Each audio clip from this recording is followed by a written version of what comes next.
चलिए जी शुरू करें आज की अपनी क्लास। लास्ट क्लास में क्या किया था हमने गाइस? लास्ट क्लास में हमने आपके डिफरेंट टाइप ऑफ वेक्टर्स पढ़े थे। क्या पढ़े थे?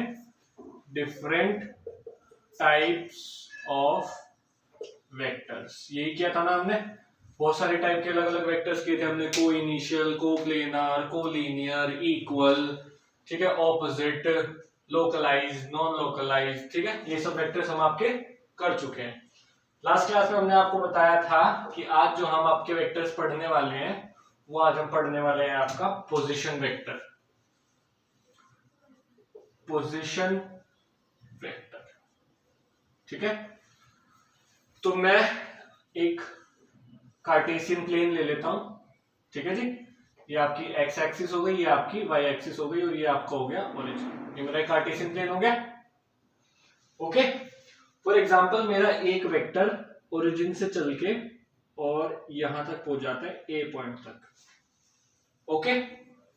चलो इसको मैं थोड़ा सा नीचे ले लेता हूं, यहां ए पॉइंट तक, सही बात है। तो पोजीशन वेक्टर कौन सा वेक्टर होता है? पोजीशन वेक्टर आपका वो वेक्टर होता है जो आपकी ओरिजिन से आपके जो आपका ऑब्जेक्ट है उसकी जो पोजीशन बताए। कहां से? The vector which tells you the position of your object from origin, that vector is known as position vector। तो origin से कौन सा वेक्टर मुझे इसकी पोजीशन बता रहा है? ये वाला वेक्टर, दिस वेक्टर, ठीक है। तो this is my position vector, ठीक है। मैंने माना t इक्वल्स टू 0 पे या t equals to time, t equals to t1 पे, यहाँ पे मेरा टाइम जो है वो t1 है और उसकी मेरी पोजीशन वेक्टर क्या है? जो पोजीशन वेक्टर है वो है मेरा OA। सही बात है, कोई दिक्कत? अब टाइम t1 से आपका हो जाता है t2। टाइम मेरा t1 से क्या हो गया? t2। तो इस वेक्टर ने इसने और ये a पॉइंट से आपका b पॉइंट तक ट्रेवल करता है इन टाइम t2। सही बात है, ठीक है। तो इसका पोजीशन वेक्टर क्या हो जाएगा? इसका पोजीशन वेक्टर क्या हो जाएगा? OB। होगा कि नहीं होगा? सही बात है। तो मुझे पता चल गया जब मेरा टाइम t1 था तो मेरा वेक्टर था OB, OA, और जब मेरा टाइम अब t2 है तो मेरा वेक्टर है OB। तो मुझे दोनों पोजीशन वेक्टर्स आपके इनिशियल पोजीशन का भी और फाइनल पोजीशन का भी पोजीशन वेक्टर्स तो मुझे मिल गए। अब कितना, मतलब इसने कितना डिस्प्लेसमेंट कवर किया है? ये डिस्प्लेसमेंट इसने कवर किया है नहीं किया? राइट, ए से बी तक का डिस्प्लेसमेंट इसने कवर किया है। तो जो ये आपका जो वेक्टर है ए से बी तक की जो पोजीशन बताता है हमें, ये वेक्टर मेरा होता है आपका डिस्प्लेसमेंट वेक्टर। कौन सा वेक्टर होता है जी? Displacement vector. जो वेक्टर आपको ये बताए कि आपका एक पोजीशन वेक्टर, मतलब कि आपका जो इनिशियल वेक्टर था वो कितना डिस्प्लेस आपका हुआ है in the given time, that vector is my displacement vector. Position vector कौन से वेक्टर्स होते हैं? Position vectors are those vectors which tells you the location of your object from origin, ठीक है।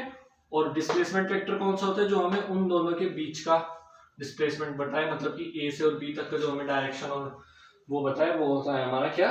Displacement vector. सही है जी ये बात? कोई दिक्कत यहां तक? पक्का? सही है, आगे चलें।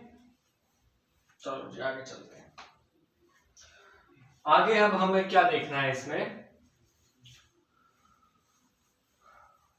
मैं आपको एक बात और बता देता हूं।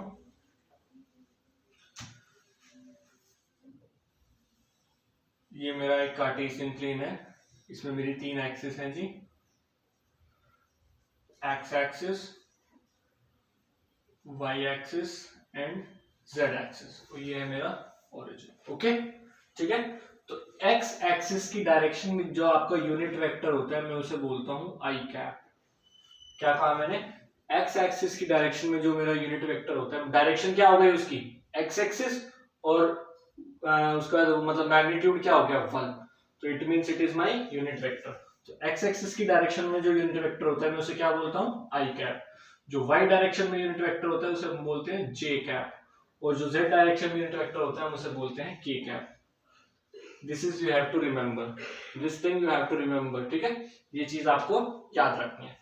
क्लियर हो गई बात कि जो अगर आपका एक्स एक्सिस अगर कोई डायरेक्शन है, मतलब एक्स एक्सिस अगर आपकी गिवन डायरेक्शन है किसी वेक्टर की, उसको यूनिट वेक्टर, तो क्या होगा आपका आई कैप, वाई में जे कैप और जेड में के कैप। ये बात आपको ध्यान रखनी है। ओके, सही है। फॉर एग्जाम्पल मैं यहां पे लिखता हूं, मेरे पास एक वेक्टर है ए जिसकी वैल्यू है आपकी 4i cap plus 2j cap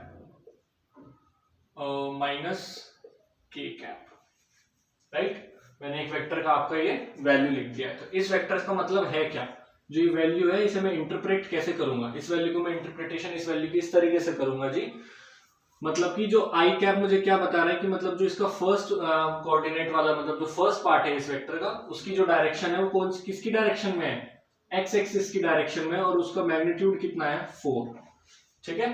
फिर जो नेक्स्ट पार्ट है वो मुझे बता रहा है जे कैप, जे कैप मतलब कि यूनिट वेक्टर कौन सी डायरेक्शन में उसका, जे कैप मुझे क्या बता रहा है कि वो जो वेक्टर है वो आपको कौन सी डायरेक्शन में है, वाई एक्सिस की डायरेक्शन में, ठीक है जी। कितना, उसका मैग्नीट्यूड कितना है 2, और जो मेरा के कैप है, के कैप मेरा किस डायरेक्शन में होगा आपका, जेड वाली डायरेक्शन में होगा, और उसका मैग्नीट्यूड कितना होगा आपका -1, ठीक है। तो इस तरीके से मैं अपनी वैल्यूज को और अपने वेक्टर को इंटरप्रेट करता हूँ कि ये, और आपको जो वैल्यूज मिलेंगी आगे वेक्टर्स की वो इसी फॉर्म में मिलेंगी, आई जे और के की फॉर्म में।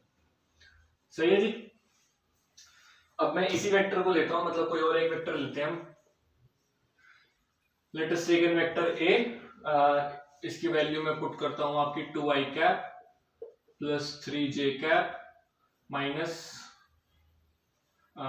4 के कैप, ठीक है। मैंने कोई भी एक वेक्टर ले लिया आपने, राइट। अब अगर आप वेक्टर की मल्टीप्लाई किसी मतलब किसी भी रियल नंबर से करते हैं, किससे, अगर वेक्टर की मल्टीप्लाई मैं किसी भी रियल नंबर से करता हूं, वेदर इट इज पॉजिटिव और नेगेटिव, मैं उस रियल नंबर को मान रहा हूं n, ठीक है। तो वो जो n होगा आपका, तो जो वेक्टर आपका आएगा, अगर मैं n की मल्टीप्लाई a में करूं तो जो आंसर आएगा वो आपका आएगा na। If I multiply n by a then what will I get, na। na का मतलब क्या है कि इस n की मल्टीप्लाई उस रियल नंबर की मल्टीप्लाई आपके तीनों होंगी। फॉर एग्जांपल मैंने n यहाँ पे मान लिया आपका -6, ओके। तो अगर मैं -6 की मल्टीप्लाई इसमें कर दूं तो जो वेक्टर आएगा मेरा na किसके इक्वल आ जाएगा, -6 to -12y cap, 6 3 -k 18 j cap and आपका माइनस प्लस 24 k कैप। कहने का मतलब ये है कि अगर मेरे पास वेक्टर है और मैं किसी नंबर की या रियल नंबर की मल्टीप्लाई करता हूं तो वो आपका एज इट इज मल्टीप्लाई होता है, और जैसे कि न्यूमेरिकली हम मल्टीप्लाई करते हैं उसमें कोई चेंज नहीं आता, ठीक है। कोई दिक्कत यहां तक। अब हम आगे जैसे बढ़ेंगे, अब हम आपके आगे वेक्टर्स पे आपके ऑपरेशंस करेंगे, ठीक है। मल्टीप्लाई करेंगे वेक्टर्स को, हम वेक्टर्स को प्लस करेंगे, माइनस करेंगे, ठीक है। ये सब चीजें हम आगे आपकी पढ़ने जा रहे हैं, ओके। सही बात है कि नहीं है, हाँ जी। अब जो नेक्स्ट चीज आती है आपकी वो होती है आपकी रिजल्टेंट वेक्टर। क्या आती है, रिजल्टेंट वेक्टर। रिजल्टेंट वेक्टर का क्या मतलब होता है, सपोज मेरे पास एक वेक्टर ये है दिस, ठीक है, और जो अनदर वेक्टर है मेरे पास वो है मेरे पास ये ए एंड बी, ठीक है। तो बेसिकली हुआ क्या, मेरा ये यहां से ऑब्जेक्ट चल के और बी तक आ गया, ठीक है। क्या कोई और पाथ है जिससे कि वो यहां से चल के यहां तक जा सकता है, हाँ जी बिल्कुल है। अगर वो डायरेक्ट यहां से चल के यहां जाए तब भी उसकी जो इनिशियल पोजीशन और फाइनल पोजीशन है वो सेम रहेगी, इस पाथ से जाएगा तब भी, और वेदर अगर एक पाथ ये भी होता तब भी वो आपका वहीं जाता, ठीक है। तो कहने का मतलब ये है कि रिजल्टेंट वेक्टर वो वेक्टर होता है जो आपके वेक्टर्स आपको गिवन हैं उनका ही उन्हीं के जैसा सेम इफेक्ट आपको वो वेक्टर भी दे। फॉर एग्जांपल अगर मैं ये कहूं आपको कैसे समझाऊं ये वाली बात मैं, यही समझते हैं, ठीक है। यहाँ तो ऐसे बता नहीं पाऊंगा, यही देखते हैं। फॉर एग्जांपल मैंने यहाँ से चलना शुरू किया, मैंने यहाँ पे मेरी एक टेबल रखी है और उसको मुझे डिस्प्लेस करना है उस वहां तक, तो उस टेबल को मैं पहले ऐसे ले गया यहाँ तक और फिर मैंने उसको ऐसे डिस्प्लेस किया, तो मेरी टेबल की फाइनल पोजीशन हो गई ये। बट मैं क्या कर सकता था, दूसरी चीज, मैं उस टेबल को डायरेक्ट भी तो यहाँ ले जा सकता था इस वाले डायरेक्शन से, सही बात है कि नहीं है। तो जो ये दोनों वेक्टर्स का जो रिजल्टेंट वेक्टर है वो मेरा ये बनता है।